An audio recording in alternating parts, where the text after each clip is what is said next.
Bonsoir, au sommaire de ce JT, la réaction des Ivoiriens de Lyon après la chute de Laurent Gbagbo. Détente, un tipi, bientôt une yourte, un camp de la résistance vient de s'installer à la Croix-Rousse. Et puis le journal de Mickey est à Lyon, des écoliers lyonnais participent actuellement à la rédaction d'un dossier. En Côte d'Ivoire, c'est une nouvelle ère qui commence. Après plus de 10 ans au pouvoir, Laurent Gbagbo a été arrêté hier après-midi. À Lyon, où vivent plus de 700 ressortissants, ce départ forcé du président sortant divise. Les explications de David Segal. Depuis hier, les images de l'arrestation de Laurent Gbagbo et de son épouse font le tour du monde. Ici à Lyon, Moïse Koua a suivi les événements en direct. Il n'attend qu'une chose désormais, que l'ex-président ivoirien soit traduit devant la justice, une étape essentielle pour la reconstruction de son pays. C'est un véritable soulagement. Tout acte répréhensible doit être transmis à la justice et c'est seule la justice qui doit apprécier si cet acte est condamnable, oui ou non. Pour Alassane Ouattara comme pour Moïse, l'avenir doit passer par la vérité et la réconciliation.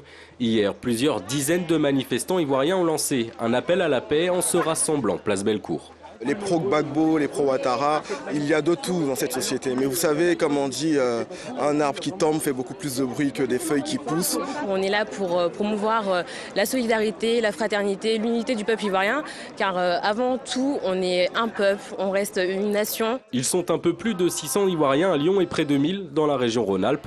Dans quelques jours à Lyon, justement, le RHDP, le Rassemblement des oufouettistes pour la démocratie et la paix, enverra une délégation pour rencontrer des associations pro-Gbagbo, une main tendue et une première illustration du travail qu'il reste à faire en Côte d'Ivoire. La Part-Dieu et Dessines, deux endroits évités ce soir pour les automobilistes. Les opposants au Grand Stade ont en effet décidé de mener une grande opération escargot en bloquant une quinzaine de passages à niveau le long de la ligne T3. L'objectif est de simuler la circulation des tramways les soirs de match, soit une 50aine par heure. Une hyper-fréquence qui devrait, selon le collectif Carton Rouge, provoquer d'importants bouchons dans l'Est lyonnais notamment. À Limonest, une centaine de salariés de Metravib ont débrayé cet après-midi durant 1 heure. Ils dénoncent la vente de leur entreprise par Areva, actionnaire principal. Les employés protestent contre une cession qu'ils considèrent précipitée et craignent surtout des conséquences néfastes sur leur emploi. La cession n'est encore qu'à l'état de projet. La décision finale sera actée fin du mois d'avril. Donc on aura un retour de notre actionnaire principal à ce moment-là. Donc on essaye de faire en sorte de lui montrer que nous sommes solidaires et opposés à cette vente tant qu'on n'a pas de visibilité plus fine et plus sûre sur le devenir de notre société à laquelle on tient. Impossible de le rater si vous vous baladez du côté de la Croix-Rousse. Depuis quelques jours, un campement un peu particulier s'est installé tout près du Gros Caillou. Un campement autoproclamé de la résistance et de la liberté. Les précisions d'Émilie Deschamps. Détente, 3 tipis et un bus sur l'esplanade du Gros Caillou, voici le campement de la résistance. Un squat ouvert à tous et où dorment chaque nuit depuis dimanche une quarantaine de personnes. Il y a des anciens frichards, il y a des anciens expulsés, il y a des gens nomades, il y a des SDF, tous les gens de la rue en fait. Tant que les gens aux alentours ne se sentent pas agressés, nous on reste. Le mouvement se veut pacifiste et regroupe des militants en quête de liberté. Et si à Lyon le message s'est un peu dilué, les Toulousains à l'initiative du premier campement de la résistance contre la loi LOPSI 2 sur la sécurité intérieure sont venus prêter main forte aux Lyonnais avec leurs installations itinérantes. On retrouve un peu le même esprit, la même ambiance, les mêmes travers, les mêmes problématiques qu'à Toulouse. Donc c'est bien parce que nous on a déjà des réponses. Du côté de la mairie du 4e arrondissement, l'installation des tentes pose problème, d'autant plus qu'un rendez-vous culturel est prévu ce week-end à cet endroit même. Mais le dialogue est ouvert. Il est clair que nous n'utiliserons pas la force. Nous sommes dans la négociation. Le problème, c'est le principe même de l'espace public. Le principe même de l'espace public, c'est qu'il appartient à tous, donc il ne peut pas être approprié par des gens. Chaque jour, les participants de ce campement pour la résistance et la liberté décident de la suite à donner au mouvement. Un campement itinérant par essence qui devrait tout de même reprendre la route d'ici 2 à 3 jours et pourrait bien s'installer non pas à Gerland comme l'a proposé la municipalité, mais plutôt pas très loin d'ici, sur le site de la ville à Gilet. La mobilisation a finalement payé. Salah Eddine, le jeune lycéen tunisien retenu en centre de rétention depuis 10 jours, a été libéré ce matin. Son arrestation le 2 avril dernier avait provoqué un véritable tollé parmi les enseignants et les élèves du lycée Tony Garnier de Bron, où il est scolarisé. Inscrit en CAP maçonnerie, Salah Eddine devrait donc pouvoir passer normalement son diplôme à la fin de l'année. Un véritable soulagement. Je suis super content de tout ce qu'ils ont fait pour moi. Je suis sorti, je suis libre, je sens la liberté et voilà quoi. J'ai remercié tous ceux qui sont soutenus, tous ceux qui étaient là pour moi. Le combat continuait maintenant pour qu'il ait le droit de pouvoir choisir sa vie, de vivre ici, de profiter de la formation qu'il a obtenue. Il va avoir un double CAP à la fin de l'année, il trouvera sans doute un employeur. Une soixantaine de personnes ont été évacuées ce matin d'un immeuble du cours Vuitton en raison de la découverte d'un colis suspect. La police a dû mettre en place un périmètre de sécurité. La circulation automobile, elle, a été coupée sur l'avenue Thiers durant près d'1 heure.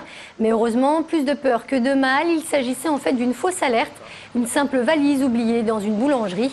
Le dispositif a été levé en début d'après-midi.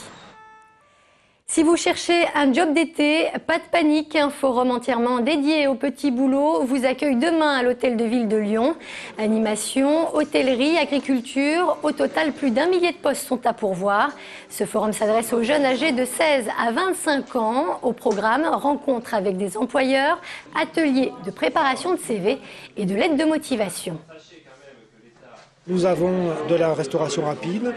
Nous avons également des sociétés de travail temporaire qui viendront proposer des jobs dans divers domaines, le bâtiment, la logistique. Un job d'été, ça débouche forcément sur quelque chose, c'est-à-dire que ça débouche au moins à minima sur le choix d'une orientation professionnelle et le choix d'un métier.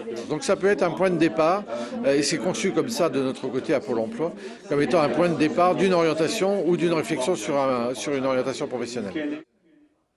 Quand des écoliers se prennent pour des journalistes depuis 2 jours, une vingtaine d'élèves de l'école Louise dans le 3e arrondissement participent à la rédaction d'un grand dossier consacré au jardin écolo.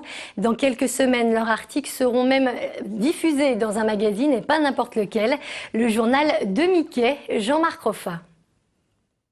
Tout enfant, on met un peu de temps, après il faut trouver l'idée, il faut le faire. Sans le manuel des castors juniors, il est difficile de jouer les apprentis reporters. Pour les aider, le journal de Mickey vient dans cette classe lyonnaise pour apprendre les différents métiers de l'édition de ces 138 000 exemplaires. Ce qui nous a intéressé avec cette classe, c'est son projet écologique.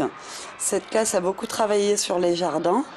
Et donc, on voulait monter avec eux un sujet sur comment créer un jardin écologique. Les 23 rédacteurs en herbe de CM1, CM2 doivent en 2 jours donner des bonnes adresses ou des conseils sur les jardins, les nichoirs à insectes, mais aussi parler de Lyon en texte, dessin, bulles ou encore de bonnes blagues. Moi, j'ai écrit les blagues. Et après, on les a tapés sur l'ordinateur. J'ai découvert le métier de maquettiste. Je crois que c'est celui qui mettait le journal en place. Des dessins sur la biodiversité. Par exemple, les jardins, les insectes. Moi, je m'en sers du journal de Mickey pour leur faire découvrir un peu le métier de journalisme. Ce qui m'intéressait, c'était parler des lieux typiquement écologiques à Lyon. Et Lyon est quand même, et Villeurbanne, enfin le Grand Lyon est porteuse quand même de pas mal d'écologie. Il faut attendre le 25 mai pour découvrir leur dossier lyonnais dans le journal de Mickey. Depuis 2 ans, la rédaction parisienne ouvre ses colonnes aux classes primaires de toute la France. Et c'est la fin de ce JT. Merci de nous avoir suivis. On se retrouve tout à l'heure pour un nouveau point sur l'information. Très bonne soirée sur TRL.